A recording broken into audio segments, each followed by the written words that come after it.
Welcome to the Megacast. I'm Tyler Keith in the studios of our flagship station, Civic Center TV and 89.3 Lakes FM, where you can find us on Comcast Channel 15 and AT&T Channel 99. You'll also find us on those channels on Birmingham area municipal access, as well as on Channel 10 in Waterford, on the Media Network of Waterford, and in Lake Orion and Orion Township on Orion Neighborhood Television. Find us also on the radio in Oakland County on 88.1, the BIF, a service of the Bloomfield Hills School District in Birmingham, Bloomfield Hills, Bloomfield Township, and Troy. Find us also on the web, civiccentertv.com, and the website of My Michigan TV, mymytv.com. Learn more information about everywhere we broadcast live and live to tape, and find us on demand, civiccentertv.com, by clicking on our Megacast link. We're going to get right into things right away today. We'll get to our headlines at 10:25 this morning. We're joined now by a couple of people in association with Beyond Basics. Of course, we're joined once again by their CEO and co-founder, Pamela Good, as well as the president of the Wayne and Joan Weber Foundation, Cynthia Weber Hesilak, with us on the Megacast. Thank you for being with us today.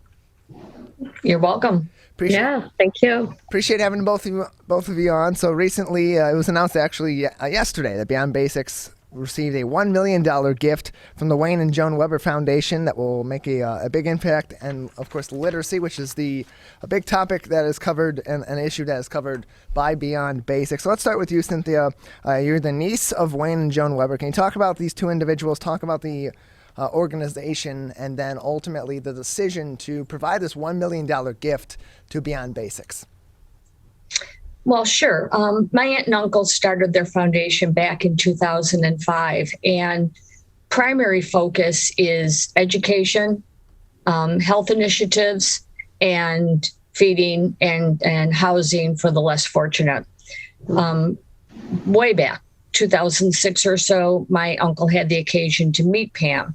And at those very early stages of Beyond Basics, she explained the situation that she had encountered when she went into a school in Detroit just to deliver coats and be a helpful volunteer. And she discovered there was a lot more that was needed than just outerwear. And my uncle thought it sounded great and started to support Pam. Fast forward all these years, we've continued to support her. And one of our strongest initiatives, it's easily in the top 5 of the programs that we donate to, knowing that our dollars are being very well spent. And so Pamela, of course, the co-founder and CEO of Beyond Basics, which received a $1 million gift from the foundation. Just how crucial at this moment in time is that $1 million gift to your organization, and what ways immediately and in the near future can that large sum of money be used to really help bolster the programs that you have in place to help provide additional literacy education for children in the Detroit area? Well, it's absolutely essential in enabling us to, it's a bridge to reaching more and more children. So we were at a point in our growth, partially because literacy or illiteracy is being more and more talked about, but also because of the COVID issues and the learning loss with children. It's on the radar of people, and we have access to more children, and we needed more tutors, and we needed to train them. We needed to, get them working so that they would be ready in larger numbers at the beginning of the school year. And so their donation at this particular time is enabling us to reach more kids. And it also enables us to grow this organization so that we can continue every year to reach more and more children. And since it's an epidemic and there are thousands and thousands of them, it really is the bridge to future success for Beyond Basics. And we're so appreciative. And so on that note, you mentioned that these funds can be used in large share to help continue to pay these tutors and to go toward the training that they undergo. Can you give us a little bit of insight, Pamela, on the training that is undergone by your tutors and the expense that brings in because of the amount of training and the extent of that training that has to go toward these tutors? Mm-hmm. Absolutely. One of the reasons that we're successful is that we do have a curriculum. It's precise. We do manage the day-to-day interactions with students. So there's a lot of data around that. But we essentially look for people who want to help children, and we train them. They go through 2-3 weeks of training to learn the various curriculums. And then they need to practice that, over and over again so that they become seasoned and can work with a child and be very successful. Our tutors are not volunteers. They are paid tutors. They become staff. They work 30 to 40 hours a week in most cases. And, our curriculum requires an hour a day, 5 days a week. And so our tutors are working with children an hour a day, 5 days a week. In many cases, they're working with 5 or 6 kids a day. And so there's lots of costs around managing an organization that employs tutors. But it is essential to give kids what they need so they can learn to read. We're joined by Pamela Good, the CEO and the co-founder of Beyond Basics, joining us on the Megacast. In addition, we're also joined by Cynthia Weber Hesilak, the president of the Wayne and Joan Weber Foundation, joining us on the Megacast. The Wayne and Joan Weber Foundation, having announced with Beyond Basics yesterday, $1 million gift to Beyond Basics to provide continued literacy education services to kids all throughout the Detroit area. And Cynthia, your Uncle Wayne had a mantra throughout his life that was do good. What was the origin of that mantra, and how did he then live up to that, as well as the organization now beyond his time with his time doing that in the community, then live up to that mantra every day? Well, I recently learned about his mantra, do good. Unfortunately, my uncle passed last August, and at his memorial service, my son made mention of the fact that when he would hang up the phone with my uncle's final words were often, do good. And I think that was something that he said to the younger folks in our family, letting them know that they're blessed, and as they grow older and get more established, that it's important for them to do good in this world. I didn't know that. And so we've all kind of run with it, so to speak, because well, first of all, my grandparents, my uncle's mother and father, embodied the motto, do good. They had very little resources, the entire family did, and they gave everything they had when they had nothing left to give. And we grew up that way. And my aunt and uncle were very fortunate. My uncle was very successful in his road building business, and he began to give back approximately over 20 years ago. And his intention is for his legacy will be for all of his resources to eventually be donated. That's going to be what we're working on over the next 10 years after he's now passed. But we were talking yesterday about the concept of do good, and that sounds like immediately go out and do something good for someone. And of course, that could be opening the door, have a kind word for someone. It could be so simple, you just have no idea of how simple doing something nice or good can change a person's day. But we were also talking about the fact that it's important for you to do good for yourself. And in the case of Beyond Basics and literacy, it's important for the children to understand that they need to identify, possibly not the younger children, of course, but at an older age, what is it that they need to succeed? What is lacking in their life, and how can they go about filling that gap that they may have? There's one young man within Beyond Basics that the story is several years old now, but he actually walked into the office and said, I can't read, and wanted to be tutored. Pam, correct me if I'm wrong, it's that Elijah's story. And he took matters into his own hands so that he did not leave the high school with such a deficit. And that would be true for anybody at any age in their life. Identify what your weakness is, find a way to correct it, get the help you need, and then proceed to go forth and do good, not only for yourself, but for others. And that, to me, Beyond Basics isn't just the nucleus, of course, is helping people to read, eradicating illiteracy, but there's more to it than that, of course. It's identifying other things in your life that may be holding you back, stumbling blocks along the way. And so we're just kind of running with that concept. And no matter what you think about really seeking to do good for yourself or for others, you really can't go wrong. And so, Cynthia, with all that being considered, and of course you mentioned that it was your Uncle Wayne's wish that the vast resources and the fortune that he built over his lifetime eventually all be donated to continue to do good in our community beyond his life. And so you made this $1 million gift to Beyond Basics. The foundation is making other gifts to other organizations as well.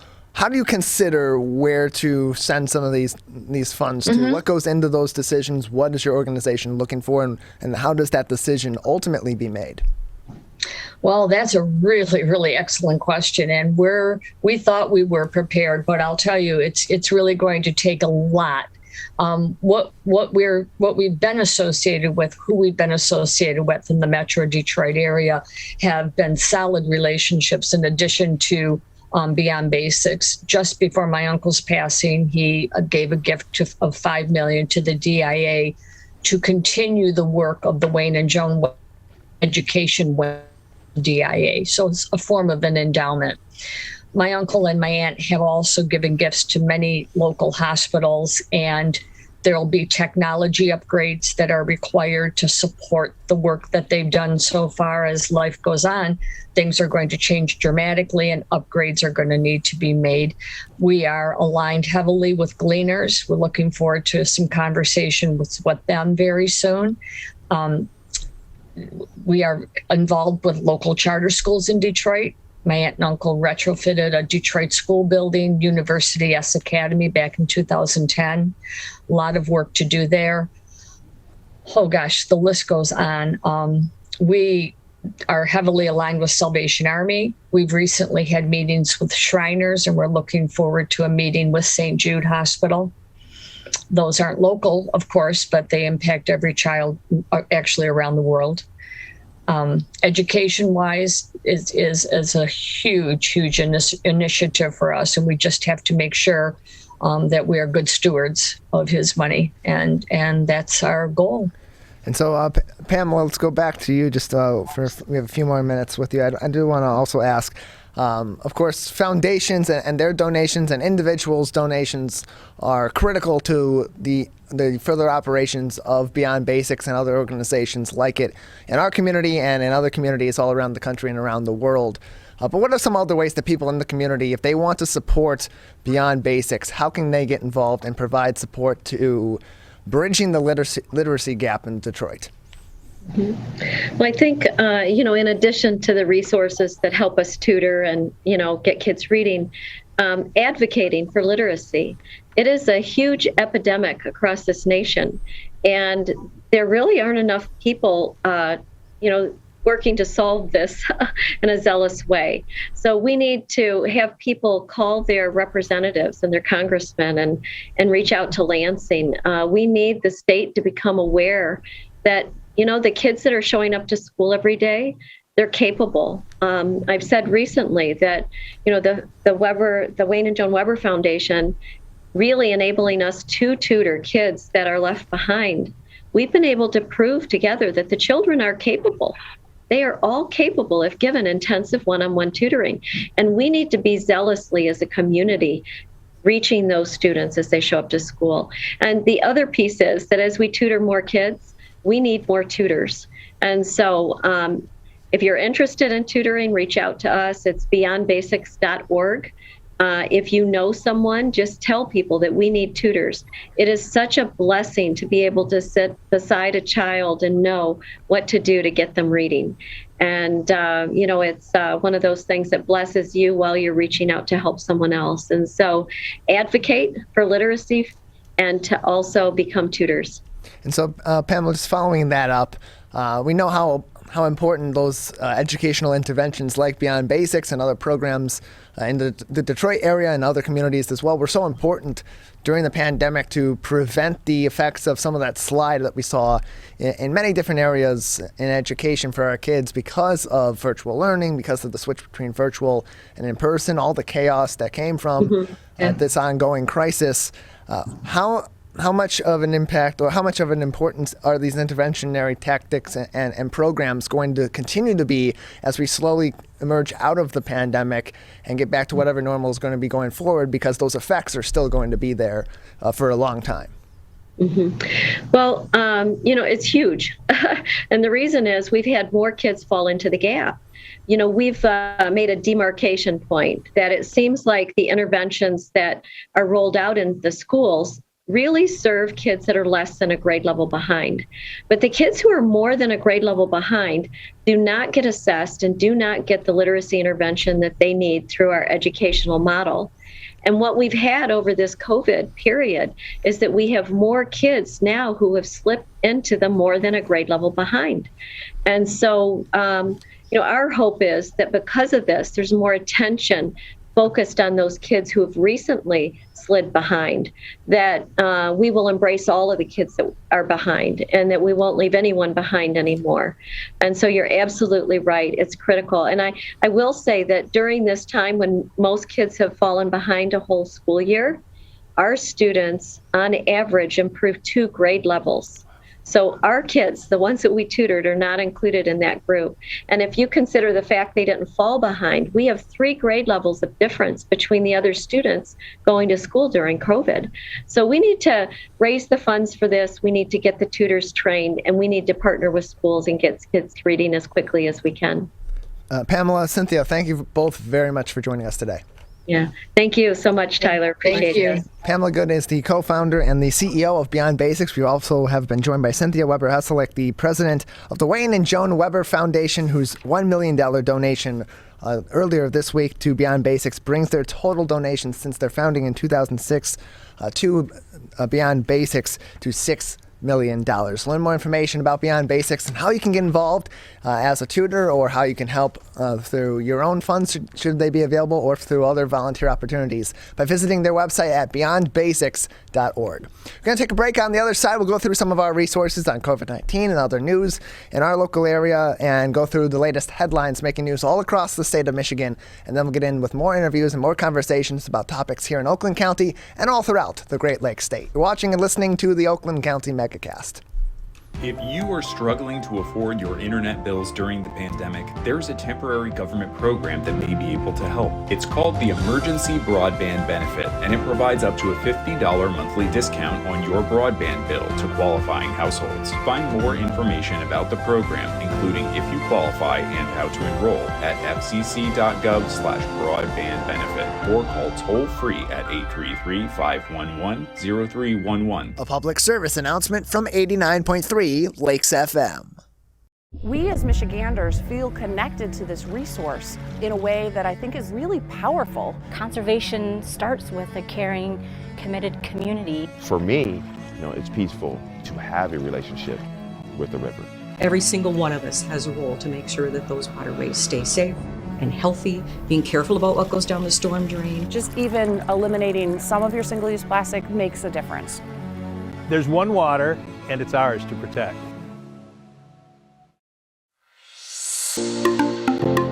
Did you know that nearly 3.31 million Americans don't get their annual checkup? Going to the doctor regularly is extremely important and is a crucial factor in maintaining good health. Make sure you are visiting your local doctor often and telling them about any health concerns you have. For more information, contact your local healthcare provider. This message is brought to you by WBHS Digital Media Arts Program and 89.3 Lakes FM.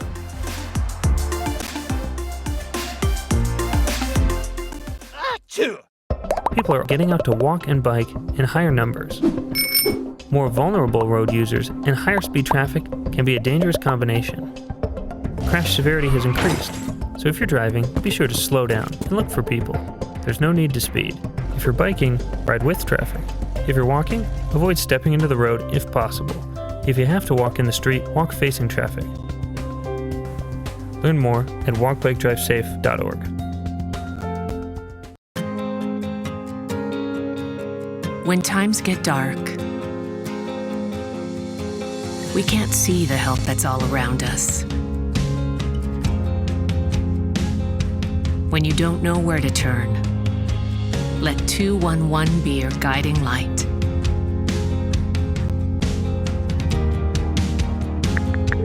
211, how can I help you? Our guides are ready to connect you with the help you need.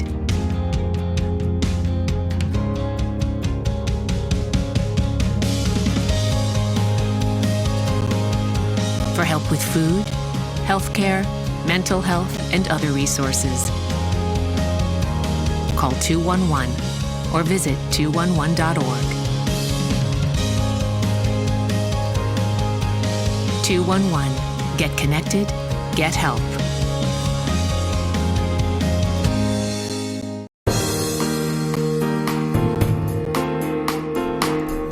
Welcome back to the Oakland County Megacast. I'm Tyler Keefe. You can learn more information about the show by visiting our website at civiccentertv.com/megacast, where we have links to every single one of our partnering television, radio, and web outlets that join us every single day here on the Megacast, including on Comcast Channel 15 and AT&T Channel 99, on Civic Center TV, Birmingham Area Municipal Access, and City Cable 15 of Southfield on Channel 10 in Waterford, on the Media Network of Waterford, and on ON-TV in Lake Orion and Orion Township, on the radio on 88.1 WBFH, the BIF, a service of the Bloomfield Hills School District, and online, civiccentertv.com, facebook.com/civiccentertv, facebook.com/likesfm, and mymytv.com. Again, civiccentertv.com/megacast is where you'll find all of the links that you need for all those partnering stations and learn more about their other programming in the 22 hours of the day that they're not joining us on the Megacast, as well as throughout the evenings and weekends as well.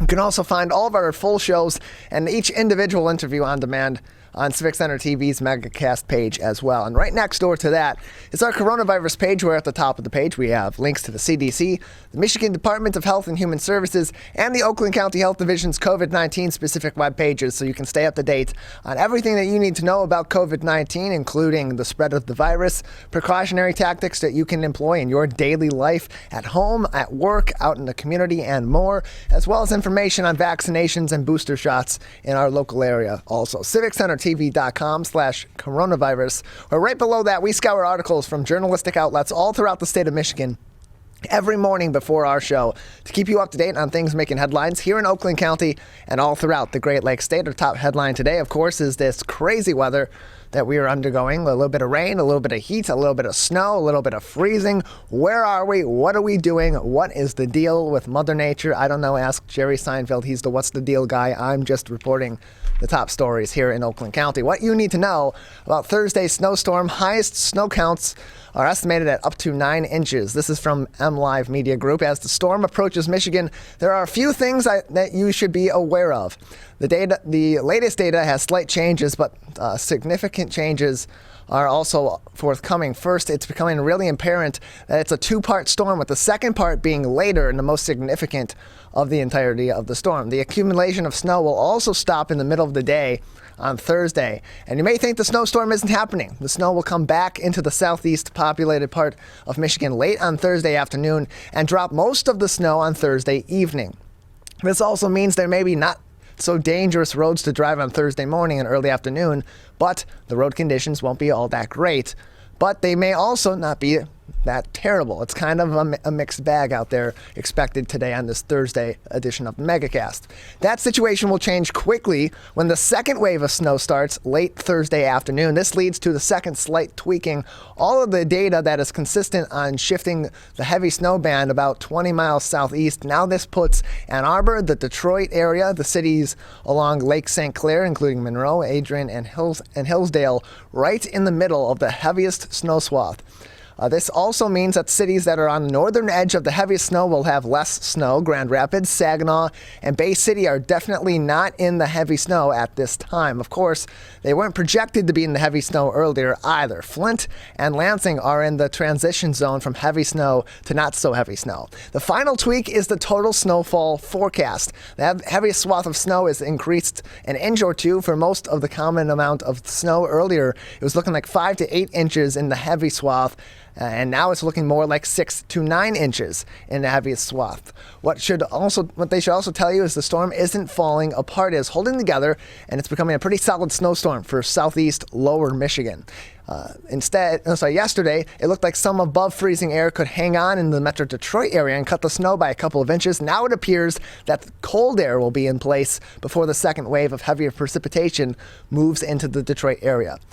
So the forecasters are using one model, or have chosen one model to go off of, the North American model at this distance out from the start and the end of the storm. The North American model, or NOM, is good at giving an accurate overall snowstorm placement and snow amount. It can also pinpoint some of the heavier streaks of snow. They would still argue that the 10-inch amounts in the forecast, they still would ignore the 10-inch amounts in the forecast, but keep it in the back of your head as much as possible and still look for up to 6 to 9 inches, with 6 to 7 inches being common from Kalamazoo to Coldwater to Jackson to Ann Arbor, Detroit, Oakland County, St. Clair County, and Monroe, Hillsdale, and Adrian areas. Kalamazoo will be on the low end of the scale in projected snowfall. The Lansing area will be in the taper-off zone, probably going to be right around 6 inches southeast of Lansing to 4 inches northwest of the city of Lansing. So you get a solid snow in Lansing, but probably not what most of us would call a quote-unquote snowstorm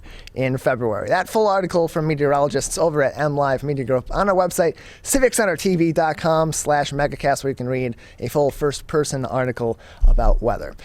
Also making headlines today in the state of Michigan, Governor Whitmer has dropped the state and her administration have dropped the state's mask suggestion and say Michigan is, quote, getting back to normal, and close quote. This is from our friends at Bridge, Michigan. Governor Whitmer's administration on Wednesday dropped its recommendation that everyone wear masks in many indoor settings, including schools, citing big drops in the new COVID-19 infections. The state released updated COVID-19 mask guidelines as case counts and COVID-19 hospitalizations continued to plummet, with the state's hospitals on Wednesday treating fewer than 2,000 COVID patients for the first time since October 8th of last year. In making the change, the Michigan Department of Health and Human Services said the state is in, quote, recovery phase, and closed quote, and does not anticipate a resurgence of infections. In a statement, Governor Whitmer called the decision, quote unquote, good news, noting Michigan had not changed its guidelines on mask policies since last June. Since then, the state endured a deadly surge, spurred first by the Delta variant, in which more than 6,000 deaths were linked to COVID-19, and then another surge of the Omicron variant, which began in mid-December, with more than 630,000 infections tied to that variant alone. Quote, while Michigan hasn't had statewide mask policies since last June, this updated guidance will underscore that we are getting back to normal, and close quote, Whitmer said in a statement. The governor's statement continued, quote, let's keep working together to build on our momentum so we can keep our kids learning in person, and closed quote.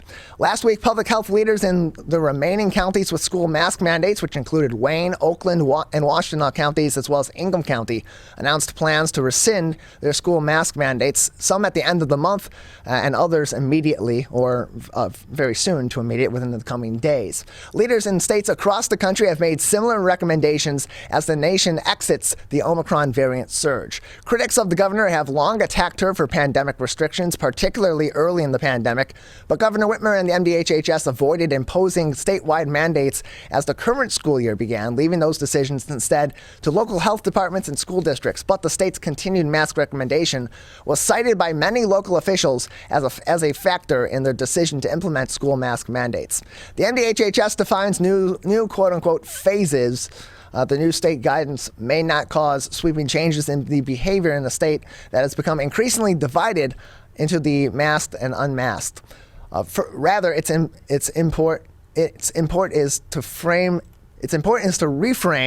the pandemic going forward into 3 simplified phases compared to the 6 intervals of a pandemic outlined by the U.S. Centers for Disease Control, said Dr. Juan Marquez, medical director of the Washtenaw Health Department. The 3 phases allow Michigan residents and policymakers to understand the extent to which they should employ the tools of COVID control, masking, social distancing, and other measures going forward, Dr. Marquez said.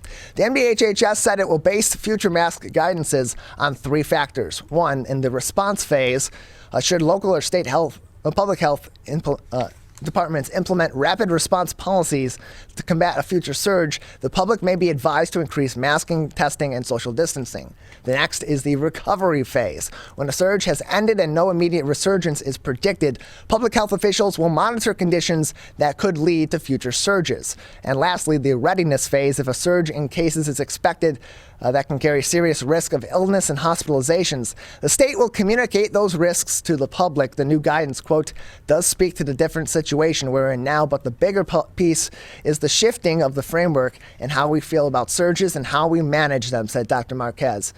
In a closed quote. MDHHS continues to recommend that, quote, all individuals, regardless of vaccination status, continue to practice universal masking in high-risk congregate settings, including long-term care facilities, homeless shelters, correctional facilities, jails, and healthcare facilities. It also recommends that everyone, regardless of vaccination status, wear a mask during isolation and quarantine periods. Though MDHHS mask guidelines from last June were only recommendations, the Whitmer administration strongly supported local mask mandates amid a surge in COVID-19 cases last September as the school year began. The governor signed a budget bill in late September that included a Republican provision that counties could lose funding if they imposed mask mandates, but she also said she was willing to do so because she considered the provision to be quote-unquote unenforceable and continued to back county efforts to keep mandates. Quote, local health departments should keep their mask policies in place, and close quote, Whitmer spokesperson Bobby Letty said in a statement then in September. At the time, cases of COVID were rising quickly, particularly among school-age children. Impact is unclear on remaining mandates. Some of the last remaining school mask orders were to remain in place until February 28th, and it was not immediately clear whether the updated state recommendations on Wednesday would shift that date. In Oakland County, spokesperson Bill Mullen said the county's position remains unchanged, and the school mask order that there remains in place until February 28th to give school administrators time to adjust their policies. Oakland County's decision last week aligns with new state recommendations, and on Wednesday that masks are recommended in high-risk areas and that schools and local health departments should consider local case numbers and other factors in determining school mask mandates. That full article on our website, civiccentertv.com/coronavirus. Lastly, some not so good news here in the state of Michigan as drug overdose deaths have continued to climb in Michigan and all throughout the U.S. This article from the Detroit Free Press. The number of people who died of drug overdoses in a single year has reached an all-time high, yet another grim milestone in the nation's ongoing opioid crisis. More than 104,000 people nationwide died of overdoses during a 12-month period ending in September of 2021, according to a newly released provisional data set from the U.S. Centers for Disease Control and Prevention. That figure eclipses by 15.9% the 90,000 deaths that occurred during the 12 months ending in September of 2020. In Michigan, 2,933 people died during the 12 months ending in September of 2021, compared with 2,741 during the 12 months ending in September of 2020, the CDC data said. It is an increase of 7% no matter the location. Most deaths involved some form of fentanyl, the ultra-powerful synthetic opioid that is mixed with street drugs of all varieties and often, but not always, is ingested unknowingly by drug users.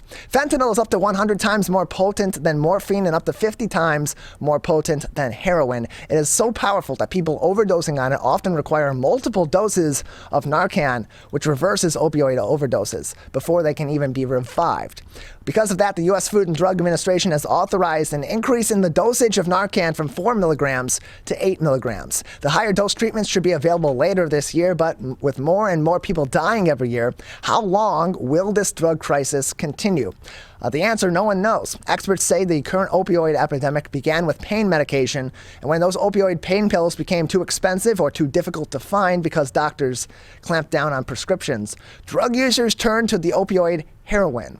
It was cheap and available, but then heroin became adulterated with fentanyl, and before long, fentanyl was in just about everything, including counterfeit pain pills, Xanax, cocaine, and methamphetamine, which made drugs even more potent than ever before.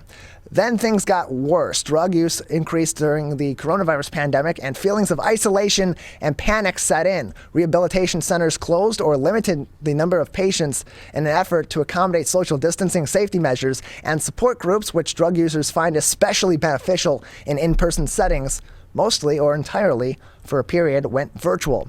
Then overdose deaths skyrocketed. They increased exponentially in some states during the 12 months ending in September of 2021. They rose by 48.7% in Kansas, 59.1% in Vermont, 40.7% in Oregon, and an astounding 60% in Alaska. And some states had lesser increases, of course, as well. Florida at 6% and Arizona at 5.2%. 3 states actually had decreases in their overdose deaths. They were down by 8.8% in New Hampshire, 8.8% also in Hawaii, and 7.3% in Delaware. It is not immediately clear why Michigan's increase is half that of the national average, but Michigan officials have touted their Narcan distribution based on a law in 2016 that allows pharmacies to dispense it without a prescription as a big part of their strategy in combating the overdose death crisis. In addition, the state has expanded its syringe replacement services, and those agencies generally offer Narcan.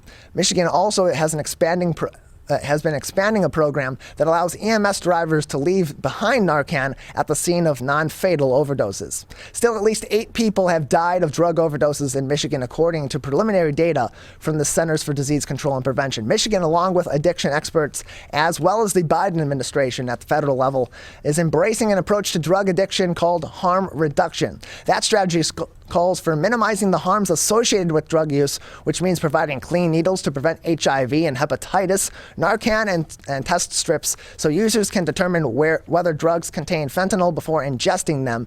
And the idea is, of course, to keep addicts alive and relatively healthy until they are ready for treatment, but not discarding them if they never pursue treatment themselves. It is a far cry from the old just say no approach. Earlier this month, the Biden administration was hit hard by accusations that it was providing crack pipes as part of a $30 million harm reduction grant. The administration said it is not providing crack pipes, and it is indeed just safe smoking kits. Quite a difference. In a quote from the administration's press secretary, Jen Psaki, crack pipes were never a part of the kit. It was inaccurate reporting. A safe smoking kit may contain alcohol swabs, lip balm, and other materials to promote hygiene and reduce the transmission of diseases like HIV and hepatitis, end close quote. But the strong reaction to the initiative illustrates just how far people need to come to understand the concept of harm reduction, says Susan Stiff, CEO of CARE of Southeastern Michigan, which provides drug treatment, Narcan, and fentanyl test strips. Quote, "It was remarkable how that turned into people on social media saying, 'Free crack pipes, yet I can't get my insulin,'" end close quote. Stiff said, continuing on, Stiff said, quote, "Right now, we're in a place where some people will get angry if any initiatives are done toward harm reduction," end close quote.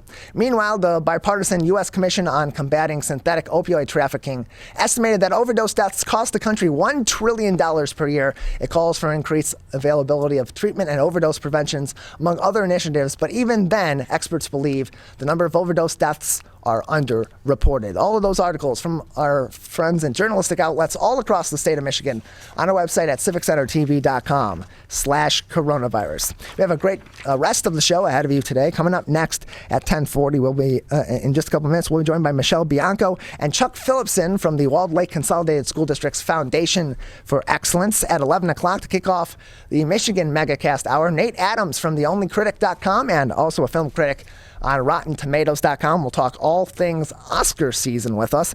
At 11:20, Dr. Ananth from Henry Ford West Bloomfield Hospital will be joining us. We'll be talking, of course, once again about American Heart Month. He is a heart and cardiac health expert, so will give us even more insight on heart health as we are in American Heart Month. And at 11:40, Daniella Mechnikov, the executive director of Yad Ezra Food Bank, will join us. That's all coming up next. You are watching and listening to the Megacast.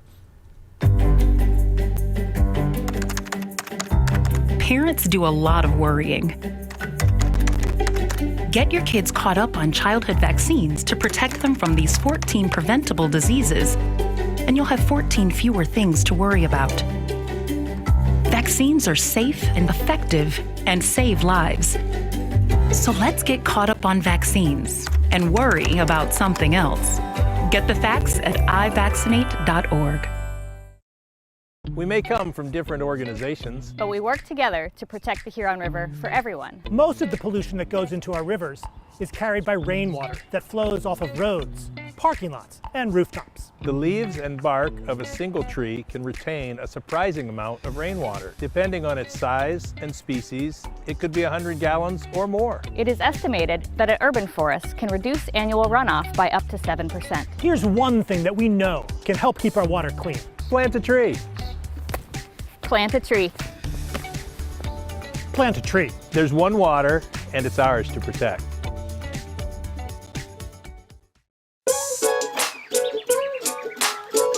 One of the things you can look for in your friends is a change in behavior. These can be big changes, they can be small changes in mood, physical appearance. They may be sleeping less or sleeping more, drinking more, or their eating patterns may be different. One big change that can be pretty obvious is change in motivation. Do they no longer want to play basketball? Do they no longer want to play video games?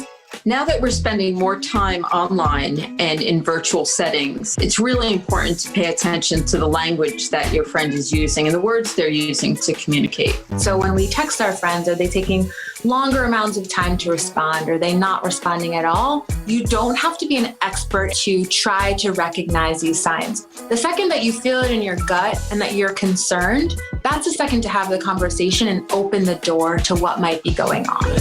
Whatever gets you talking. Today, it is easier than ever to join Michigan's Organ Donor Registry and help build a bridge of hope for organ, tissue, and eye donation. Just one person can potentially save or help improve the lives of up to 75 people. By joining, your legacy could be the gift of life. Sign up today at michigan.gov/SOS or at any of the more than 145 Secretary of State self-service stations located across Michigan. Be part of Michigan's Bridge of Hope by adding your name to the Organ Donor Registry.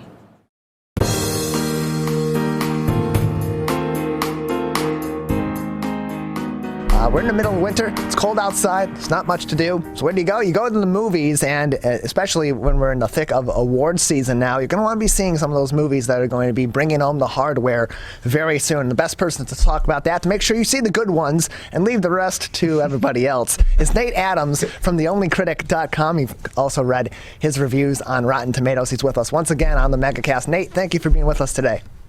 Thanks for having me, Tyler, and a happy birthday to you. Happy birthday. Thank you. I'm so glad that they spread that around today. So, yes, thank you. One of many surprises so far as I walk into the studio today and further realize I'm old.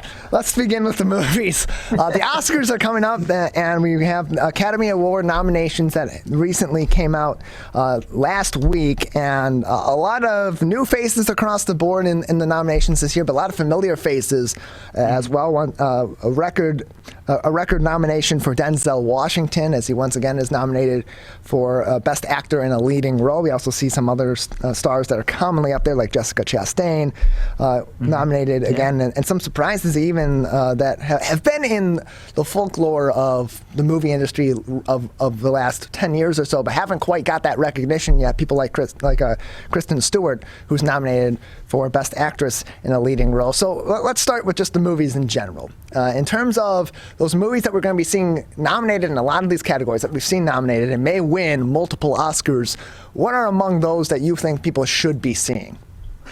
Well, it's a very eclectic lineup this year because the Academy Awards, last year with the pandemic, the lineup was kind of slim in that there wasn't, a big populist film. Nomadland won last year, which was a very little seen film. I mean, probably most people saw it at home where it was streaming on Hulu. This year it's an improvement, but at least there's you have a Dune, right? Dune's nominated for 10 Oscars, which is the only film, by the way, out of the 10 nominees, because this year the Academy said they're going to stick to a straight 10 from here on out. So hoping that a big budget blockbuster film might be able to break in. And this year that happened to be Dune, which had been long favored to get a ton of nominations. Some people had predicted maybe Spider-Man No Way Home, which is currently the highest grossing film of the last 10 years or so. One of them was going to break into the field, and it didn't. But the Oscars are also trying to combat that this year. The Academy had just an initiative now they're going to have on Twitter where folks can go online, they can use a hashtag, and up to 20 times a day they can vote for their favorite film, and then on the telecast they're going to reveal that pick. So I guess that's where Spider-Man could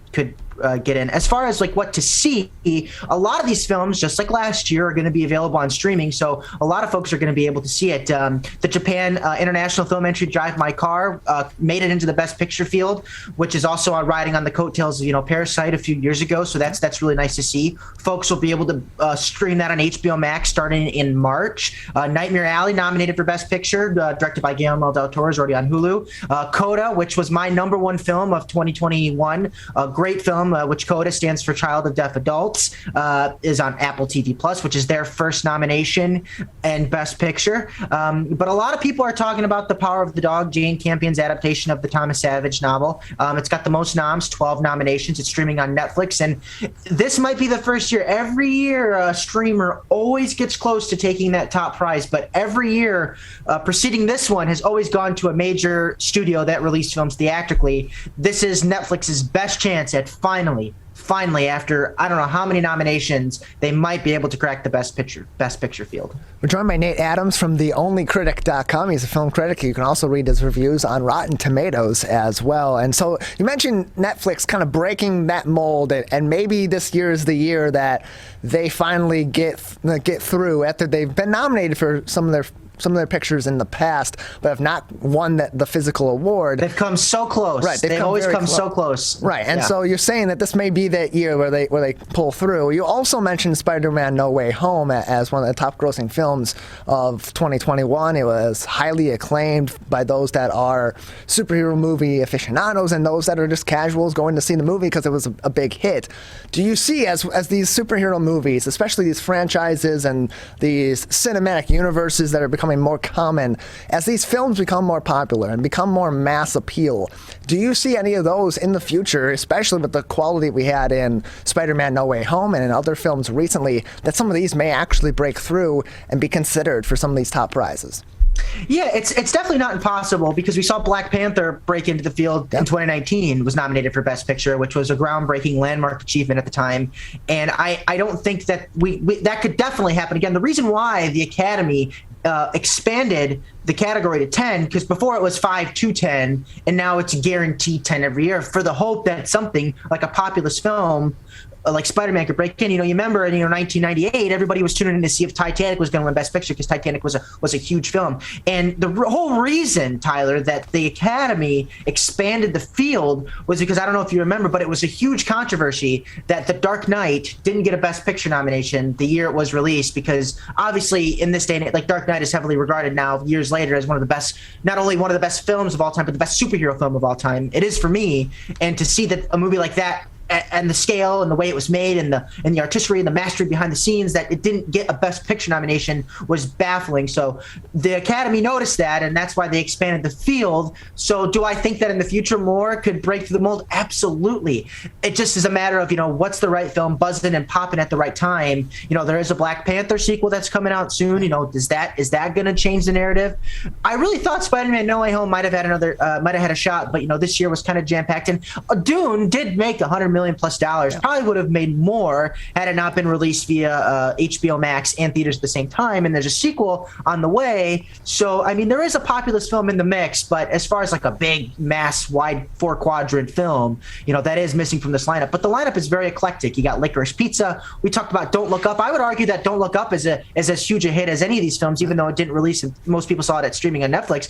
I heard more people talk about Don't Look Up over the Christmas holiday than I heard about any film this year, because of the topics and the conversation and the debate about what the film means, and people are still talking about it coming up and chatting weeks later because of the buzz. So I know Power of the Dog is the favorite, but don't be surprised if Don't Look Up kind of somehow sneaks in there and wins, which would actually cause complete chaos, because I don't know if you've seen the reviews. The reviews are very, very mixed. It's one of the lowest rated Best Picture nominees of all time. I was a big fan of it. I was on the side of I loved it, and a lot of people that I talked to seem to enjoy it too. So Best Picture is really supposed to represent, they say it's like a moment in time, right? It's representative of that year. And so, Don't Look Up, with its message of climate change and, maybe pandemic and politics, is it the most timely? Maybe. But, there's an argument for every movie. I'm sure that could be Belfast, Kenneth Branagh's, black and white story about his childhood, long rumored to be the favorite. But then I don't know, fun fact to the day, the best editing Oscar most people don't know this, is a huge bellwether and precursor to the Best Picture nominee. Only 10 films in the history of the Academy Awards has won Best Picture without an editing nomination, and Belfast missed that nomination. So that kind of puts Power of the Dog back at the top. Fun fact of the day. I'm kind of, if people need their facts, right? Yeah, and it's an interesting thing to consider too, because these are ultimately, I mean, as much as we see the mass appeal of the movie industry, and we kind of see these as, okay, this is the awards for the best of the best in all these different categories. If you think about it, ultimately what it comes down to, the Academy of Motion Picture Arts and Sciences is tasked with deciding on which are the best from a filmmaking standard in each of these categories, and editing is a huge part, arguably one of the more critical parts of what makes a film great. And people talk about, well, the Oscars, are they relevant anymore? Because, to me, some of my favorite movies didn't get nominated. None of them. Like The Green Knight was a great film, got 0 nominations. So, if you like what you like, don't use the Academy Awards as like this, end all be all that, it has to be the best in film. But I will say that it is still important and it is still vital. And it's really the only thing that we have, in the sense that half the people would not have seen Parasite, a Korean language film, had it not been nominated for Best Picture. Nobody's would have seen Drive My Car had they not nominated. Like, nobody would have checked out Power of the Dog, even though they might not like these movies, or they might not, they might think they're slow or boring or whatever. The fact that they're even checking them out is only because they're getting this type of buzz with nominations. So I do think that is important, in that it does introduce people to a new form of cinema that they might not have otherwise seen. It's like my parents might not have seen some of these movies had they not gotten the buzz of the Oscars. So they are important in that aspect,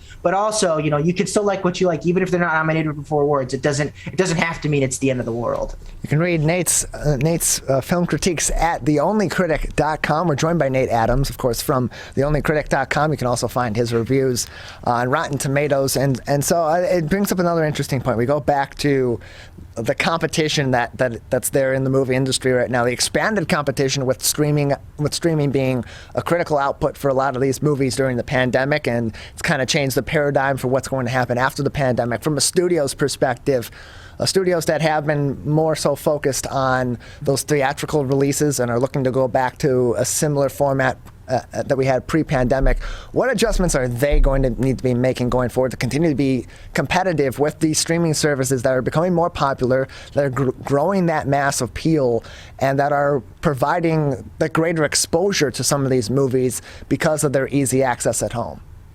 So I think the number one thing that they're going to have to do is adapt. We saw this Moonfall opened a couple weeks ago, and it cost like a colossal amount of money. It cost about like $160 million to make, and then it tanked at the box office.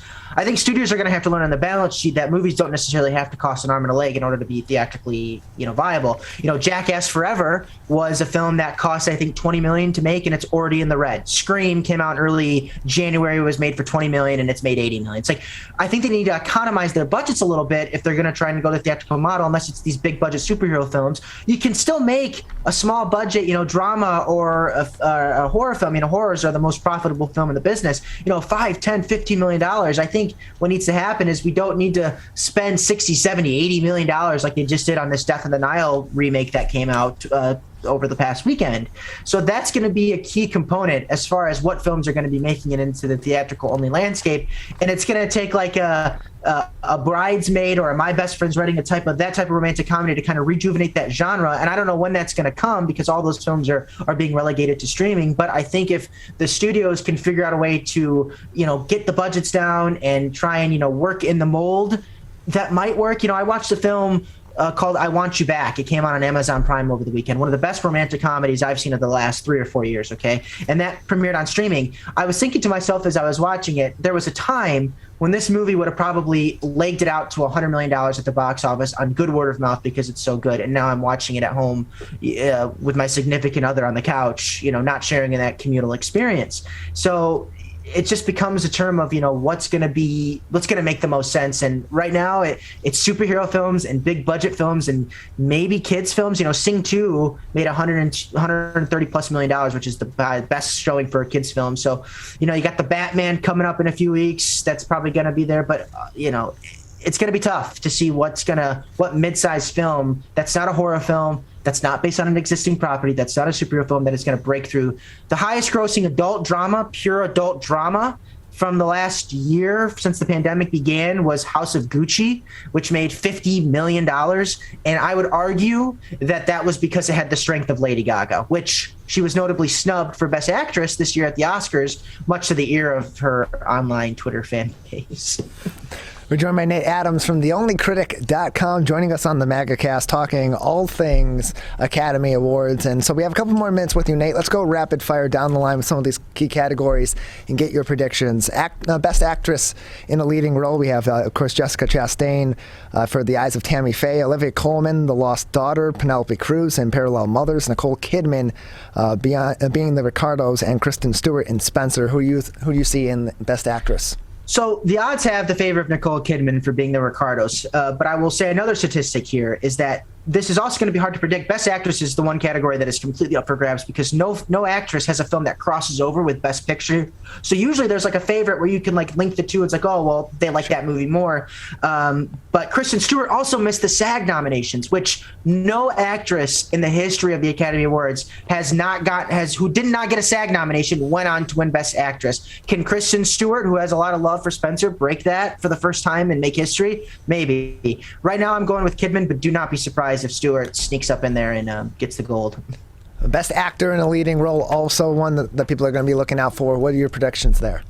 This is also a coin flip. It's going to be either Benedict Cumberbatch, who's got a lot of love for The Power of the Dog, or Will Smith for King Richard. I have the edge slightly for Will Smith because, it's kind of his due. It's his second Oscar nomination. Every actor in this category has been nominated before, by the way. So that's someone's going to get either their second or their first win. So I'm giving the edge to Will Smith, but it's close too. All right, maybe I should finish this off by asking you who's going to win Best Editing, and that will take care of two categories. But I'll finish with Best Picture. What's your prediction?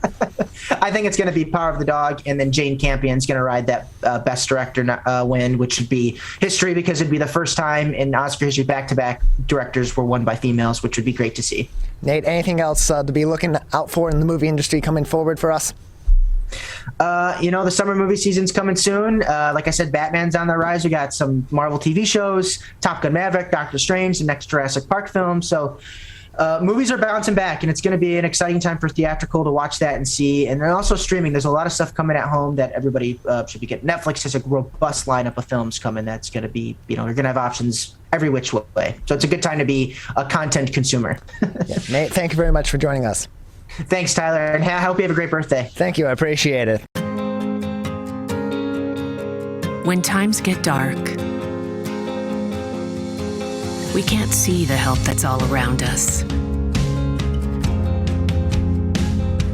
When you don't know where to turn, let 211 be your guiding light.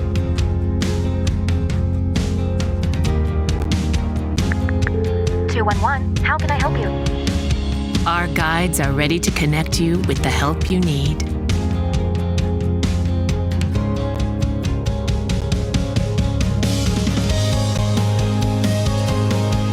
For help with food, healthcare, mental health, and other resources.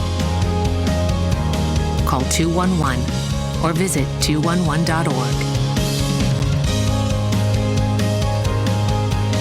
211. Get connected. Get help. If you are struggling to afford your internet bills during the pandemic, there's a temporary government program that may be able to help. It's called the Emergency Broadband Benefit, and it provides up to a $50 monthly discount on your broadband bill to qualifying households. Find more information about the program, including if you qualify and how to enroll, at fcc.gov/broadbandbenefit, or call toll-free at 833-511-0311. A public service announcement from 89.3 Lakes FM.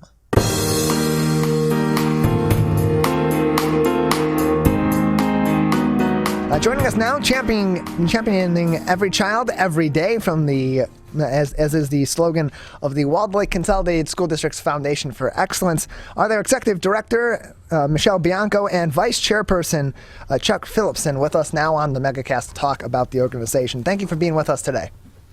Thank you. Appreciate having you on. Let's start with you, Michelle. Just give us a basic overview of what is the Foundation for Excellence, how does it serve the students of the Walled Lake Consolidated School District.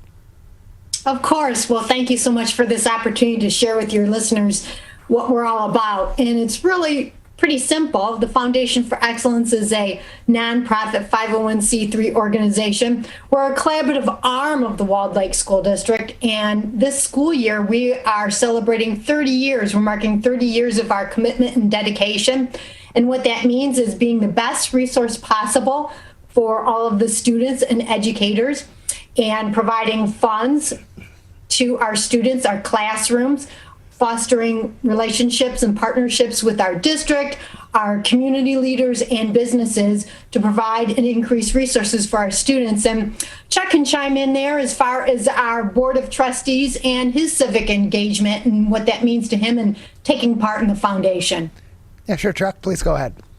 Yeah, thanks. Well, I've been in and around the Walled Lake School District for 29 years. My kids both graduated through the school district, and my son had such a good experience through school that he's now a teacher himself. So we've gotten everything that we wanted to when we came to the community and as parents.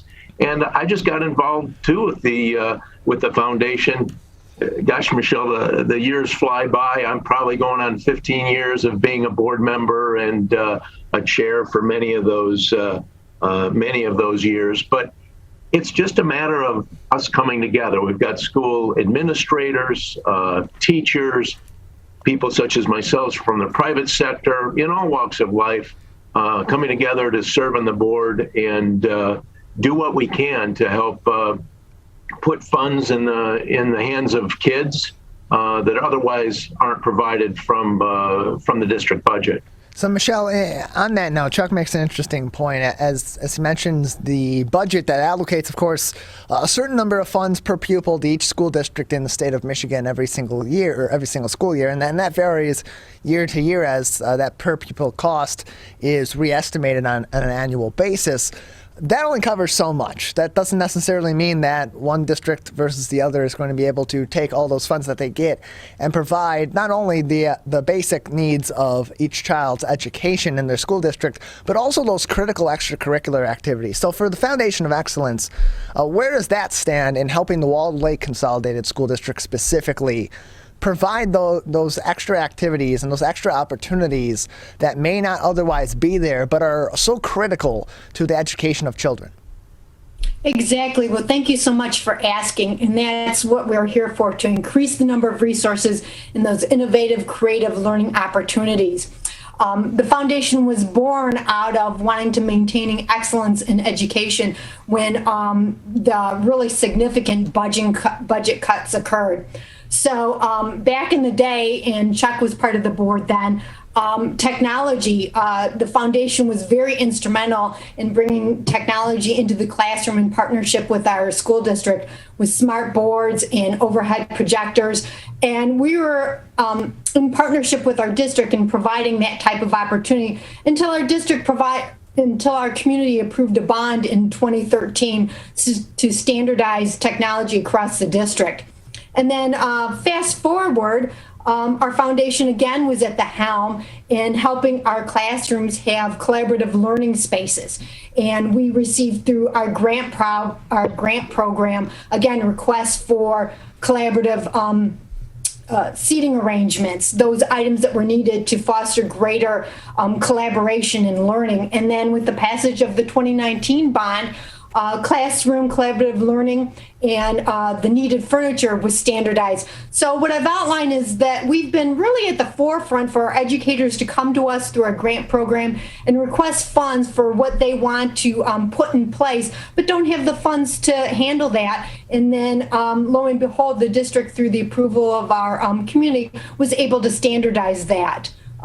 So, yep, we're able to partnership with our educators and providing that innovation and increasing the number of resources through our grant program. And those resource needs change over time, depending on the circumstances, depending on the year, depending on what's happening in the school district at any point in time. And so, Chuck, particularly during the pandemic, where there were so many challenges that did arise, how did that change the conversation between the district administration and members of the board of the Foundation for Excellence, and the conversations that you were having collaboratively in planning some of these programs and planning some of these fundraising efforts to be able to bridge some of those gaps that were only going to be widening or changing or varying in some way because of the circumstances of COVID-19?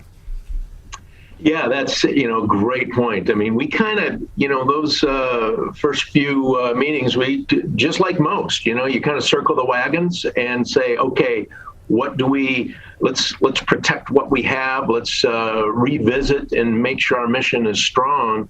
And we just did just that. But through Michelle's hard work and research, we're able to not only make a few changes more specifically with the types of grants we're going to make, but sort of redirect them a little bit too, so we can be the group that can handle that for all the nuances that were occurring. And it was really uplifting to see how strong we came out of that, and the community was very supportive as well. They might have had monies earmarked for some specific project, but we were able to reach out to them, and we got some pretty impressive donations that we were able to help out within the classroom. And Michelle, perhaps you can give a couple of specific examples of how that, what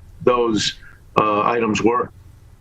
Yes, most definitely. And yes, Chuck provides a tremendous and sincere thank you to our community and district in remaining in partnership with us. Student literacy is critical. And during that pandemic, books were flying off the shelf to get them into the hands of our students at home to keep them reading and learning. So through our grant program, we've been able to help replenish classroom literacy libraries. Social emotional learning is huge during this time. So again, through our grant program, we've been able to provide needed resources to our educators to address those social emotional learning needs of their classrooms and their students, and help our educators hone in on what they need to do to best help their students. So I point towards student literacy and social emotional learning being huge items that, as a board, we have addressed with our district. And so, Michelle, expand on that point, if you will. You mentioned literacy, student literacy, as being one of those critical points that the school board, that the school administration, and that your board as well with the Foundation for Excellence have been focusing on of late. What are some of those efforts that have been put forth by the Foundation's work to help support student literacy, especially as we've seen a little bit of slide during the pandemic with all the changes in education that have happened, and those different obstacles and roadblocks that have had to have been navigated by our students? Well, thank you so much for asking about that. We are in the midst of our annual grant program, and in the next couple of weeks, we will be presenting those awards to our teachers. And I guess I'm ready to tip my hand that out of our grant funding for this year, we will be providing over $18,000 in grants to support literacy, to help put more books in the hands of students. And I'd like to also bring to the attention of your listeners that within our annual grant program, we have the Classroom Library Literacy Program. This is the second year that we have been going forward. It is really born out of our educator who retired in 2020, Lori Burke, wanting to remain committed to student literacy and providing a donation to help us get more books in the hands of the students, specifically of diverse authors and themes, so students can see themselves in the books that they are reading and to be engaged. So that is a recent addition to our grant program. We're very proud of that partnership to have these added funds to make a difference. We're joined by Michelle Bianco, Executive Director of the Walled Lake Consolidated School District Foundation for Excellence, as well as their Vice Chairperson, Chuck Phillipson, on the Megacast. Learn more information by visiting the Foundation for Excellence's website at wlcsd.org/FFE. That is WLCSD for Walled Lake Consolidated School District.org/FFE. Learn more about the programs, learn more about how you can get involved with the 501c3 nonprofit organization as well. And so, Michelle, tell us about your 17th annual tuition expedition as well. There's a 50-50 scholarship raffle that is currently ongoing. How much are raffle tickets, and where do these resources go? How do they help our students in Walled Lake? Yes, thank you so much for asking about our tuition expedition 50-50 scholarship raffle. It is a prime fundraiser for our foundation. Tickets are $35 each and can be purchased online at WLCStickets.com. The proceeds will go towards supporting our annual grant program. This year, our grant program in total will be awarding over $36,000, and it addresses, as I've already provided information with regard to student literacy, social emotional learning, special education, really every aspect of learning within our classrooms. So our tuition expedition, as you said, is our 17th annual. It's in partnership with our community and our district to purchase our tickets. And gosh, we would love to have everybody get on board with us. Great odds, as only 1,000 tickets will be sold. And it's really a chance to win big and provide tremendous support for our district. You can learn more information by visiting their website at wlcsd.org/foundation. That's wlcsd.org/foundation or /FFE. Both of those will redirect you to the website, to the specific webpage on the Walled Lake Consolidated School District's website for the Foundation for Excellence. We're joined by Executive Director Michelle Bianco and Vice Chairperson Chuck Phillipson on the Megacast, talking about the Foundation for Excellence. And so what are some other ways that people can get involved, Chuck, if they want to get involved with the Foundation for Excellence, whether they are current parents, former district parents, alumni, or even currently just living in the area? Well, we're a very active board, and that's where we really love the support. Whether you're someone who's been involved in the past with organizations, we'd love to have you. Maybe you've got a little bit of time because now that your kids are out of grade school and you've been in the classroom helping, you can help a little bit more behind the scenes, but again, in a very important role. So if you are a retired administrator, if you're an educator, if you're still working, we'd love to have your participation as a board member. Alternatively, would certainly love to take on any type of donations that you have. Those donations get put to great use. We talk about the grant program. Those grants are they're really started from inside the school, each classroom, in that maybe a teacher administrator sees something that's not in the budget, that they need something that they feel strongly that they can help the kids in the class, and they submit these grant requests. We review them as a board. The other thing we do is make sure they are consistent with what the school district itself is trying to accomplish, make sure that we have a parallel goal there, and then that's how those funds are then granted back into the classroom. So it is a coordinated effort with teachers, administrators, us from the private sector, parents. So we would really love the support in any way you can help us. Well, Chuck, thank you very much. Michelle, thank you very much for joining us. Before we let you go, anything else that either of you would like to say about the Foundation for Excellence, its programs, or how people can get involved? Yes, well, as Chuck was just identifying, what is really so great about the Foundation for Excellence is your involvement is really widespread. It touches every classroom, every grade level. 9 municipalities, 55 square miles in our Walled Lake Consolidated School District. So lending a helping hand to the Foundation for Excellence is really one way of having a widespread impact. We not only are very proud of our annual grant program, we have the Schumann Family Performing Arts Student Grant Program. We have a 5th grade camp scholarship program to help get kids to 5th grade camp at our Wild Lake Outdoor Center. We also join our district in our Teacher of the Year recognition. So we are really about supporting all areas of education. And if that speaks to you, of course, I would see why it would not, because, gosh, we're all stakeholders in education because our students are our future leaders. So I really encourage you to reach out to myself, a board member.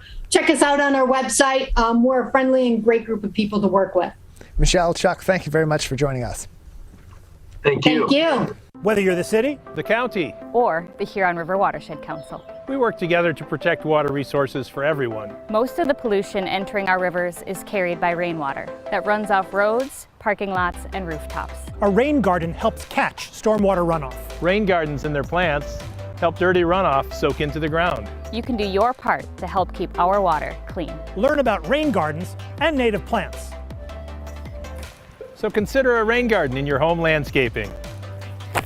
Catch the runoff with a rain garden. There's one water, and it's ours to protect.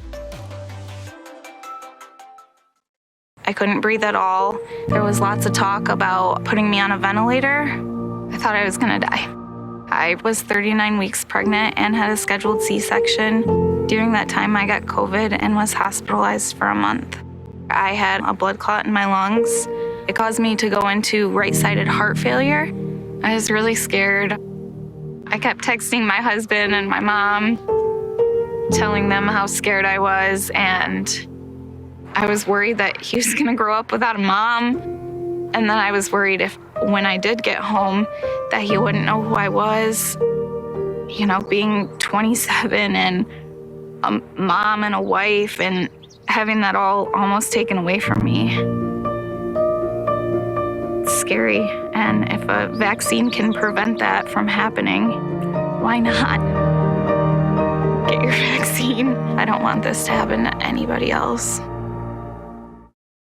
A message from the staff of Michigan's Crime Victim Compensation Program. Anyone can be a victim of crime and suffer lasting trauma, physically, emotionally, and financially. But you are not alone. If you're struggling financially due to a crime, we're here for you. Find out if you qualify for crime victim compensation. Call 877-251-7373 or visit michigan.gov/crime-victim. A message from the Michigan Department of Health and Human Services, Division of Victim Services.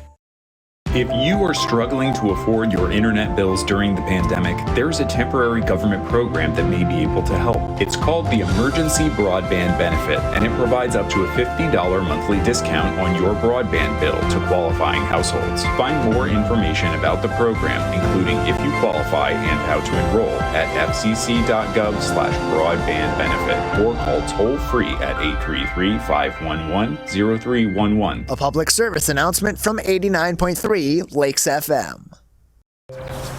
You see certain things get reincarnated in your children. My daughter is very much inspired by my wife's artistic pursuits. So my daughter started making necklaces. She makes what we call affirmation fashion. I tell her every day that your black is beautiful. Your black is beautiful. Your black is beautiful. And if there's anything better than being beautiful, it's being smart. And if there's anything better than being smart, it's being kind. And reaffirming that every day is our method of making sure her chin never drops. My dad wasn't around, and I remember riding a bike and falling off and cutting myself, and me never just wanted to get back on it. People ask, how your children learn how to ride a bike, and you did. I didn't teach them. I just created an environment where they taught themselves, and all I had to do was be there.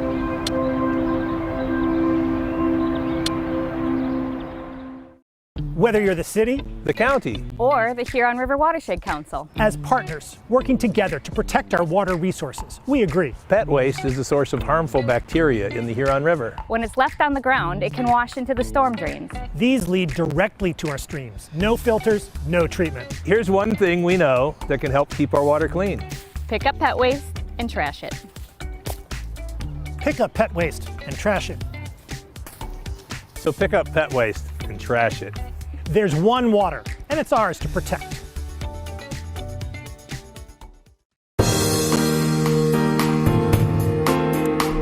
Welcome back to the Michigan Megacast. I'm Tyler Keefe. You can learn more information about the show by visiting our website at civiccentertv.com and clicking on our Megacast link, where you'll find links to every single one of our partnering television, radio, and web outlets that join us every single day on the show, live from 10 a.m. to 12 noon, and live to tape as well, and find all of our full interviews and every single episode on demand. civiccentertv.com/megacast. Well, February is American Heart Month, a time when all people can focus, of course, on their cardiovascular health. And to join us now to talk more about how we can keep up with our cardiovascular health and some concerns and risk factors to keep in consideration, from Henry Ford West Bloomfield Hospital. He's their Director of Nuclear Cardiology and Cardiac PET at Henry Ford West Bloomfield Hospital. Dr. Karthik Ananthasubramaniam joins us on the Megacast. Doctor, thank you for being with us today.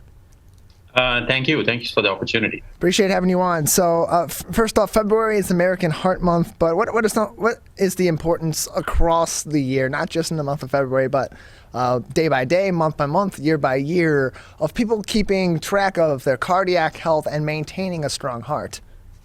Absolutely. So, not only in February, but as you rightly pointed out, throughout the year and for the lifetime, cardiovascular health is key, as heart disease remains the leading cause of people dying, both suddenly and due to chronic heart disease-related problems. So understanding the preventable ways that we can actually adapt our lifestyle to reducing our cardiovascular risk is key. And so obviously the February Heart Month is to highlight that, but really plays out throughout the year and in someone's lifetime. Absolutely. So we know about some of the more common risk factors for heart disease or other cardiac issues, sedentary lifestyles, a poor diet, or a diet that's high in salts or in cholesterol or in certain fats can be detrimental to your heart health long term. But what are some of those other less common risk factors that can put somebody at risk for heart disease? Absolutely. So I think you highlighted some key things. In addition, obviously, importance is diabetes, hypertension, being overweight, smoking, which is a big preventable factor, excessive alcohol use, and not being physically active. And you pointed out the other right things being not having a good diet, etc. But we are learning more and more that there are newer risk factors for cardiovascular disease and things that we could actually control. For example, I would point out that there is very strong evidence that both physical and mental stress, both at work and at home, drives inflammation in the body and promotes cardiovascular illness and heart attacks. Similarly, lack of good sleep, restful sleep. As we all know, the body needs time to repair itself. So not sleeping and continuously working does not give us time for the body to repair itself, for the brain to get its rest. So in general, getting restful 6 to 7 hours of sleep is very important. Even more interesting are newer evidence to suggest that chronic noise and pollution, which we don't pay much attention about, but we are now getting more and more aware of environmental pollution, that we inhale these toxins, particularly living in very congested cities, traveling in cars, and inhaling all of that has been associated with inflammation. And then people with certain kinds of diseases like rheumatoid arthritis, psoriasis, or lupus and inflammatory diseases all stimulate the body's inflammatory mechanism and cause cardiovascular illness. So just some of the few important newer things to be highlighted. And so in addition to that, you think of heart disease, and I think a lot of people think of it and the image of a person who has heart disease as maybe being a little bit older or being elderly, someone that maybe is overweight and hasn't been very active for very long. But heart disease can affect almost anyone. What are some of the common groups of people that heart disease does affect, and at what age can doctors like yourself and primary care physicians also begin to see heart disease becoming a factor in people? I think it's a great question. Thanks for asking that. So yes, I think the myth that we need to dispel is that heart disease is a disease of older age. We now know very clearly that having a family history of premature coronary artery disease, meaning someone in your family before the age of 65 in men or less than 55 in women who have developed heart disease and or died from heart disease, independently increases the risk of people developing heart disease earlier. Women in general have been shown to have problems with the heart, which we typically believe that the myth has been that women don't develop heart disease till later in life. That's not true anymore. Women can develop chest pain, even in the absence of blockages in the arteries of the heart, due to what we call diseases of the very small vessels. That's called microvascular disease. And then people with all of these inflammatory diseases, many of whom are women, can develop similarly heart-based issues. So to answer your second part of the question is, I think just like we take our cars for preventative maintenance, those of us who take care of our cars, even if the cars are working well, we take them for preventive maintenance. So why would we not do preventative maintenance for ourselves? So starting at the age of around 20, I think meeting up with your doctor first, just as a routine cardiovascular health check, and every 5 years from there on, at least getting some updated blood work, including your glucose or cholesterol tests, etc., would give you a snapshot of where you are at a young age. So much so that I can tell you that the development of cholesterol in the arteries of our hearts and the arteries begin as early as 10 years old. So knowing that the disease has started early can help us take the right preventative actions rather than waiting for the damage to happen and then seeking help when we are 70 and 80. And so then you mentioned taking some of those preventative actions early on instead of waiting for those effects of heart disease to become so damaging that you have to be treating them to maintain life. What are some of those interventionary tactics that are employed by medical professionals and, of course, by patients to kind of offset the onset of heart disease or to counteract the effects of heart disease early? Absolutely. Great question. So I will start off with what we can do without any cost. That's the best way. So that's called what we call Life's Simple 7. That was proposed by the American Heart Association back in 2010 and still today remains important preventable actions that the community can take to decrease the risk of heart disease. Obviously, if we had the magic bullet where we could stop it completely, that would be great. But all we can do is to minimize the risk. So if you're a smoker, quit smoking. If you are into eating high-fat diet or fast foods, cut that back and incorporate more fruits and vegetables in your diet. If you're not moving and sitting most of the time, sitting is considered now the new smoking. So just sitting for long hours increases your risk of cardiovascular disease. So getting up and moving around, getting your steps in, and engaging in at least 150 minutes per week of moderate intensity activity would be important. Knowing your blood pressure numbers and maintaining your blood pressure, ideally in the 120/80 range, is important. Knowing your glucose, so that are you a pre-diabetic, meaning are you at risk of diabetes, is important. Knowing your cholesterol numbers, as we call know your numbers. So we encourage patients to go to the American Heart website, or for example, at Henry Ford, we have Know Your Numbers where we can go easily plug in your information. But unless you know your information, you can't know your heart disease risk. So that's why finding out about this. And finally, weight. Knowing your weight, which is proportional for your height.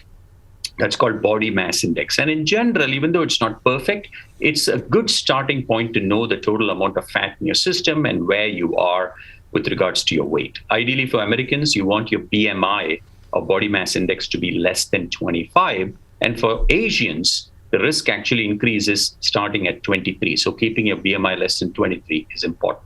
So these are the simple 7 which we can adopt on our own. Beyond that is discussing with the physicians when it is appropriate to get any screening tests, if at all, to be done. Obviously, the good news for the people who are very young is that even though they may have 1 or 2 identifiable risk factors for heart disease, it's not like they are immediately going to have a heart event, because the young age in general protects them, but they can take all the preventative steps and discuss with their doctor what they need to do to prevent that.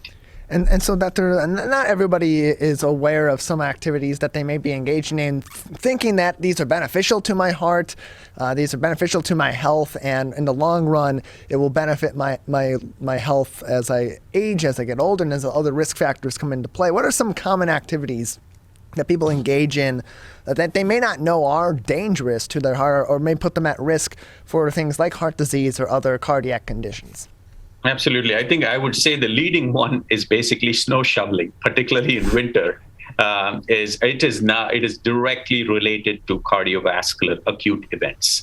So if you're not someone who exercises regularly, but even for those who exercise regularly, snow shoveling is profound increase in stress for the heart, because in the cold, the heart arteries constrict, your blood pressure goes up, and as you increase your blood pressure, you can have a rupture of some of the cholesterol plaques in the artery, which can then obstruct and cause a heart attack. So definitely snow shoveling is not good. Then recreational drug use. So as we all know now, it's so common for people to use recreational agents, just like marijuana or vaping and other things. Those are clearly long-term associated with cardiovascular risks. So though just getting away from smoking and doing vaping is not actually good enough, vaping has also been associated with it.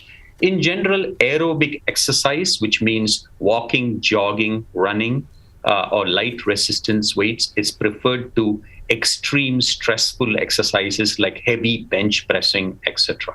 Not to say that they're not good to develop your muscle, but that puts profound stress on the heart in general, which can cause problems. So the best advice I would give is, if you're planning to get into an exercise program and you're someone who has never exercised before, it is good to meet up with your doctor, understand your risk, and get a exercise prescription which is safe for you to begin your activities. We're talking with the Director of Nuclear Cardiology and Cardiac PET at Henry Ford West Bloomfield Hospital, Dr. Karthik Ananthasubramaniam, on the Megacast. It is American Heart Month during the month of February, and Doctor, we've read so many studies over the course of the pandemic, and so much research has gone into increase in alcohol consumption over the course of the last couple of years for a number of different reasons, of course, on alcohol abuse and misuse studies, but also, as you mentioned, that alcohol consumption can have a negative impact on the heart. In past years and past times, we've heard kind of conflicting stories that some moderate alcohol intake can be beneficial for your cardiac health, and then others that may say that any alcohol, even in moderation, can have a negative impact on the heart. What is the truth behind that? Is there a truth in both of those statements, or is one more truthful than the other? Again, a great question and a challenge for the community to deal with, given the conflicting evidence. So I think in general, the cardiology community's take on it is that there is no threshold for safety of alcohol. So in general, alcohol has been associated with increased risk of heart rhythm problems. In moderate amounts, as you mentioned, there's definitely studies which have shown that the good cholesterol, which is called the HDL cholesterol, has increased, so that may give a little protective benefit. But continued consumption clearly is associated with heart rhythm problems, blood pressure increases, and higher heart-related events in the future.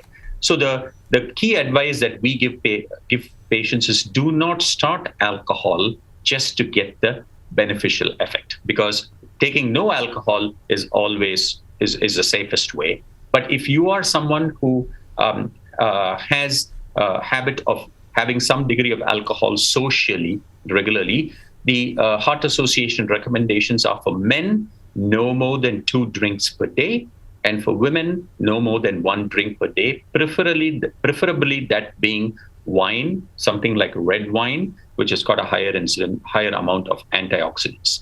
But coming back to the first important point you made, you're absolutely right in that the COVID pandemic has all forced us into isolation, home-based work. And so we are all next to the fridges, and people have started gaining weight, eating unhealthy foods, and consuming more alcohol. And we've clearly seen increased incidence of alcohol-related liver complications and cirrhosis, which is damage to the liver as part of COVID pandemic, and the deleterious effects of alcohol on the heart, as we just discussed.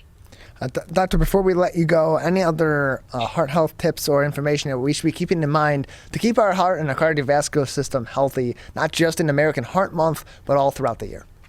Right. Absolutely. I do. So I want to make a couple of points. Obviously, once you know your numbers and there is a likelihood that you may be at higher risk, it is best to look at potentially further clarifying risk. With regards to testing, I would say stress testing in general is not recommended if you do not have any symptoms, but there are newer tests available which can further clarify your risk. And so you should discuss with your doctor whether those tests are suitable for you. An example of a simple test, although not covered by insurance, but which is pretty cheap, in general about $100 or so, is a calcium scan of the heart, which gives us insight into the amount of calcium buildup, which can help to stratify risk.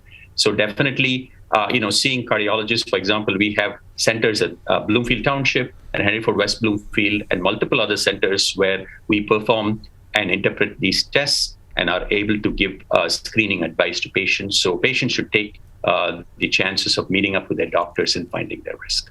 More information on Henry Ford Health System's website, henryford.com. Doc, thank you for joining us. Thank you very much. Appreciate it. We're going to take one final break here on the Megacast. On the other side, we'll be joined by the Executive Director of Yad Ezra Food Bank, Daniella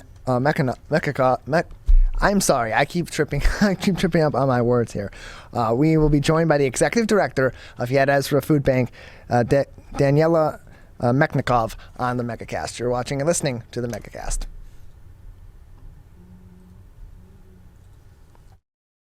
Struggling with anxiety, depression, and substance use.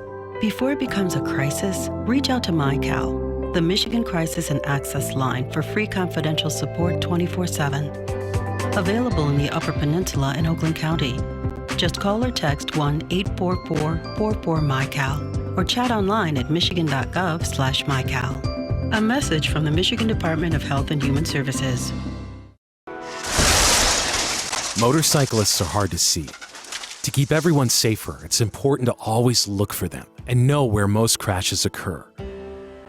84% of motorcycle and vehicle crashes happen on streets, not highways. And most crashes with motorcyclists occur when vehicle drivers are turning left. So before turning, especially to the left, make sure you look for motorcyclists. Then look again. It could save a life.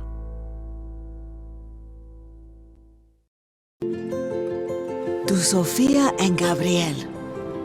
Even though these old knees can't follow on your adventure to the forest today, these flowers represent my love. These stitches and threads join us together. And wherever you see a flower, a bird, a beautiful tree, know that my love is with you. Make the forest part of your story at a park near you. Find one at discovertheforest.org. 72.7% of high school students get less than the recommended 7 to 9 hours of sleep a night. This can cause pain, obesity, and can very negatively affect your mental health. When you have a consistent 7 to 9 hours of sleep every day, you get sick less often, lose more weight, and have better relationships with those around you. For more information about the dangers of sleep deprivation, go to sleepfoundation.org. This message is brought to you by the WBHS Digital Media Arts Program and 89.3 Lakes FM. Can I ask you a question? Why did you get your kids vaccinated? It was hard for them to social distance, to be isolated from their friends. I want them to get back to school and sports games. So as a pediatrician, I recommend the vaccine to everyone I know. The boys lost a former teammate and classmate who was only 20 years old. It's been a devastating year. We want to get back to normalcy. Our daughter is really looking forward to being with her friends, being a kid. It's the Great Lakes water. And so what people do ends up in our waterways. Flushable wipes are just evil.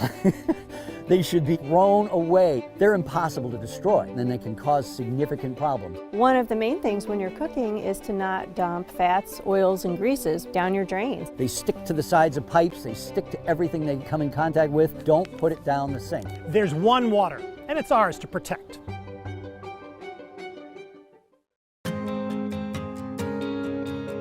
When times get dark, we can't see the help that's all around us. When you don't know where to turn, let 211 be your guiding light.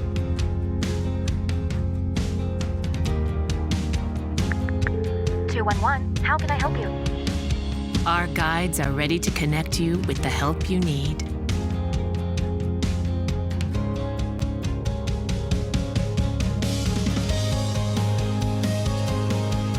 For help with food, healthcare, mental health, and other resources. Call 211 or visit 211.org. 211. Get connected, get help. We may come from different organizations, but we work together to protect the Huron River for everyone. Neighborhood storm drains carry water directly to local creeks and streams. No filters, no treatment. Storm drains also help reduce street flooding when it rains. So clearing storm drains and the areas nearby of trash and leaves helps keep them for rain only. It is easy to do your part by adopting a storm drain. Find a storm drain, check it, and clear it every month. So keep storm drains for rain only. There's one water, and it's ours to protect. If you are struggling to afford your internet bills during the pandemic, there's a temporary government program that may be able to help. It's called the Emergency Broadband Benefit, and it provides up to a $50 monthly discount on your broadband bill to qualifying households. Find more information about the program, including if you qualify and how to enroll, at fcc.gov/broadbandbenefit or call toll-free at 833-511-0311. A public service announcement from 89.3 Lakes FM. Welcome back to the Megacast. I'm Tyler Keefe. You can learn more information about the show by visiting our website at civiccentertv.com/megacast, where you'll find links to every single one of our partnering television, radio, and web outlets that join us every day live from 10 to noon, as well as live to tape throughout the afternoon and the evenings as well, and find all of our full interviews and full episodes also on demand at civiccentertv.com/megacast. Joining us now is the Executive Director of Yad Ezra Food Bank here in the Metro Detroit area, Daniella Mechnikov, joins us now on the Megacast. Daniella, thank you for being with us. Appreciate having you on. It seems you may be muted. No, I'm not. Hi. Yes. Thank you for having me. It's a pleasure to be here. A pleasure having you on. So first off, let's begin. For those that are unfamiliar with Yad Ezra's work in the community, tell us about the organization and how it serves our local area. Certainly. Yad Ezra is a kosher food pantry that has been active in the community for 32 years. It is also an emergency food pantry, so we serve a primary function of offering a source of food for those who are food insecure in the Jewish community who have dietary restrictions that limit their ability to access food at other pantries because they have to only have kosher food. And in addition, we are an emergency food pantry for anybody who's in emergent need of food. They can come at least one time to receive a distribution of groceries, and then we refer them to sister agencies that don't abide by the rules of just the kosher foods. We're joined by Executive Director of Yad Ezra Food Bank, Daniella Mechnikov, on the Megacast. And speaking about food insecurity in our local area, just how prevalent is it in the Jewish community in southeastern Michigan, but also in the general community in southeastern Michigan also? Well, there are a lot of statistics about food insecurity. And interestingly, I was having a conversation with a colleague about this yesterday. In the first world countries, there's a pretty standard kind of trajectory and rate. So we typically estimate that 1 in 20 people has problems with food insecurity. And I like to say that it's not a statistic that skips communities. So cultural, racial, religious, whatever the community definer isn't something that precludes someone from being food insecure. Socioeconomic issues come into play, obviously, but we have the same statistic in the Jewish community that any other community has. And so there are many ways that your organization is able to help address these issues. Of course, providing food to those in the community, as well as having a food bank on site at your building, also over there in Berkeley. And but there are other ways that the community can support your organization beyond just those simple donations of food items or monetary donations. What are some other ways that people can get involved in being on the front lines addressing food insecurity here in southeastern Michigan? That's a good question. It is essential for us to have feet on the ground.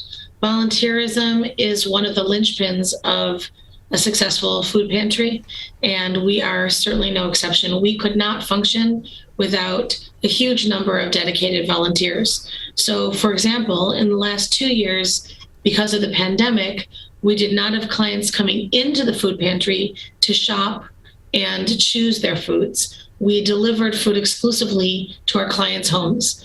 Well, we used volunteer drivers in large numbers to achieve that goal. So we had signups and volunteers who come. In fact, right now there are volunteers driving, doing deliveries, because it was 5 days a week, Sunday through Thursday, and we're still doing it to 1,200 families every month. They get a delivery of food. We did have partnership with the Jewish Federation of Metropolitan Detroit and Jewish Family Services, which has a transportation department. They were a tremendous partner throughout the pandemic and helped us deliver to about 50% of our clients, largely in the apartment buildings and in the senior apartments, because they could take a bulk delivery in their vans. But otherwise, that was a role of volunteers. Additionally, we always need volunteers to help pack the groceries in our warehouse. So during the pandemic, we had a very limited number of volunteers who would come and work with David Jaffe, our Director of Operations, to pre-pack the non-perishables, and then in the mornings, pack the perishable foods that we would send out to clients. And then in March, we plan to bring clients back to the warehouse, so the need for in-warehouse assistance to help load the groceries into individual client vehicles, all of that is something that volunteers will do. We also have a greenhouse and a farming program called Giving Gardens. And Giving Gardens is another part of Yad Ezra that really heavily relies on volunteers. Currently in the winter months, there's less of a need for volunteers in Giving Gardens because there's less growing and planting and harvesting, but we're just getting ready to ramp up with planting seedlings, transplants, getting the farm ready, etc. So there's always an opportunity for volunteers to come and work in the Giving Gardens as well. So the volunteer opportunities will be planting and harvesting and helping with education in the greenhouse and the farm. We'll have client intake opportunities for volunteers who want to help check clients in when they arrive to pick up their groceries. We'll have warehouse opportunities for people to help pack and load groceries for clients. And we still have about a quarter to a third of our clients that we anticipate needing to remain on our delivery list because their health is failing after COVID, or they're just not ready to come, or something else has happened that requires them to continue to receive deliveries. More information on their website at yadezra.org. That is YADEZRA.org, yadezra.org. We're joined by Daniella Mechnikov, the Executive Director of Yad Ezra Food Bank, on the Megacast. And so, Daniella, if people are in need of some of these resources, if they are in a situation of food insecurity, how can they access these resources and get help from your organization? We have a very easy system to help people who need food. First of all, they can always go to our website, as you mentioned, yadezra.org, YADEZRA.org. At the very top of the website, it says Need Help ? And if you click on the Need Help link, it opens a page that gives you two options. One is a downloadable PDF that you can fill out. It's a very simple application, which you can email or fax, or drop off to Yad Ezra. We also have a box outside of the building with applications and a deposit box, as well as at that Need Help link, there's an online application, which if you fill out, your application automatically comes to us, and then someone will call you back to set up an appointment to come and pick up or get a delivery of groceries. You can also always call if you are in dire need of food. We try our best to make sure that nobody who calls has to wait very long to get food. Danielle, just another minute or so with you before we'll need to say goodbye today. Anything else that would be important for our audience to know about either the services that they can receive from Yad Ezra or opportunities for volunteerism or support of the organization? Well, I think we covered a lot of the volunteerism. I don't want to bore your listeners by going through the list again. But I'm very excited about the fact that as of March 1st, our food pantry will be bringing clients back to the building. So what I want people to know is that we welcome them to come. We have the resources to help people who are in need, and we would love to share it. We have stuff to help people with babies. We have needs for infants that we can help with. We are also being very careful. Even though the pandemic is waning, we still will limit the number of people in the building at a time. We have an ionizer that helps keep our air clean. We'll be sanitizing everything from shopping carts to pens and clipboards in between client sessions, and everybody who's in the building will be masked just to protect the more vulnerable who are either volunteering or coming to pick up food. So I think that should make people feel comfortable to come and get what they need to help them out. Daniella, thank you very much for joining us. Thank you for having me. Really appreciate it. Appreciate it. We've been joined by Daniella Mechnikov, the Executive Director of Yad Ezra Food Bank, joining us on the Megacast. Again, more information about the organization if you want to volunteer, if you want to donate, or if you are in need of their services on their website, yadezra.org, YADEZRA.org. That is going to do it for today's edition of the Megacast. I want to thank everybody that joined us on today's episode of the program. Daniella Mechnikov, the Executive Director of Yad Ezra Food Bank, for, of course, joining us to cap off today's edition of the show. Dr. Karthik Ananthasubramaniam, the doctor from Henry Ford West Bloomfield Hospital, their Director of Nuclear Cardiology and Cardiac PET over there. Nate Adams from theonlycritic.com and Rotten Tomatoes, talking all things Oscar season with us on the Megacast. And of course, Cynthia Weber Hesilak and Pamela Good from both the Wayne and Joan Weber Foundation and Beyond Basics for joining us on today's edition of the Megacast. We were also joined by Michelle Bianco and Chuck Phillipson from Walled Lake Consolidated School District's Foundation for Excellence. Find all those interviews and today's full episode, as well as all of our episodes from this week and past episodes as well, on CivicCenterTV.com by clicking on our Megacast link, or just typing in CivicCenterTV.com/Megacast, where we have links to all of our partnering television, web, and radio outlets that join us every day live and live to tape. And of course, those links so you can find each individual interview if there are certain topics of interest that are piquing your interest and others that maybe aren't, and you just want to pick and choose your interviews, or if you want to watch our full 2-hour episodes on your own time, CivicCenterTV.com/Megacast. That is going to do it for our show. I also want to thank our entire crew. Calvin Brown, our technical director, with me in the studio every day from 10 a.m. until 12 noon for our full live shows. Jared Clark, our Zoom producer, out at the offices of My Michigan TV over in Troy, Michigan. The king of television, Larry Nyland, getting all the guests booked on each one of our shows, helping them prepare to join me and helping me be prepared to join with them as well. And of course, Maddie Mustian out at Master Control, helping us both on and off the air. More information about COVID-19 so you can keep up to date on everything going on with the pandemic, as well as news and information from across the state of Michigan, is on our website at CivicCenterTV.com/coronavirus. On My Michigan TV, Steve Leto Live is next, followed by Larry and Maddie Live. We'll return tomorrow morning at 10 a.m.